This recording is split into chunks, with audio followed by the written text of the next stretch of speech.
technically, obviously. Busy day. We are now at a time where concrete proposals need to be delivered by the two parties on how to end this conflict. How we proceed from here is a decision that belongs now to the President. If there is not progress, we will step back as mediators in this process. Well, yeah, so is there some sort of a time frame? Well, he What said now. he's just said. He said now is the time where concrete proposals need to be delivered by the two parties in the conflict. And if there is not progress, which we leave, of course, I'm not going to speculate on what that timeline means to the President or to the Secretary. But that is a very distinct statement from the Secretary. Both the Secretary and the President are very transparent men, and the American people have been watching this process openly, which itself is kind of a new experience.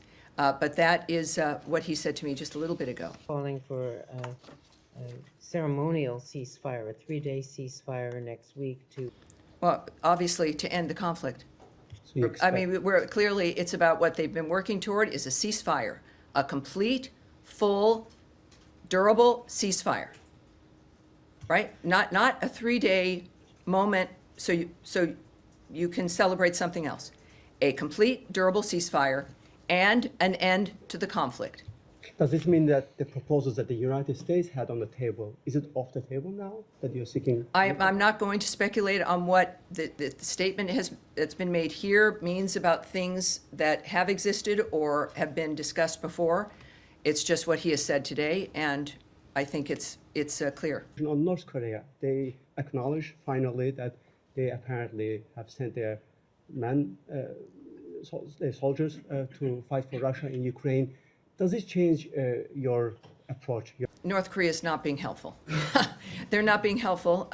There are other nations that also are facilitating this carnage, and their actions make it possible to continue.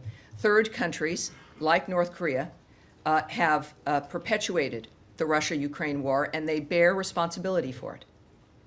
China? We continue, North Korea, I'm speaking about North Korea and other third countries, like North Korea.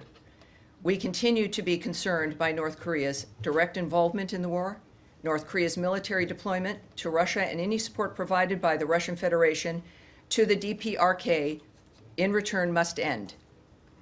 Russia's training of North Korean soldiers directly violates Security Council resolutions 1718, 1874, and 2270, which collectively impose a broad prohibition on providing or receiving military training or assistance to or from the DPRK.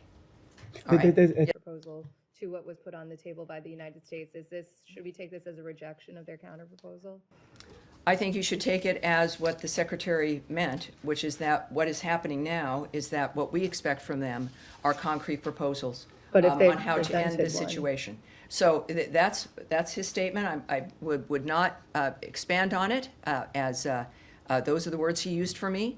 I think it's very, very distinct that now we are at the time where concrete proposals need to be delivered by the two parties on how to end the conflict. How we proceed from here is now a decision of the President's. If there is not progress, we will step back as mediators of the process. Everybody, No, and on thank the you. other, please.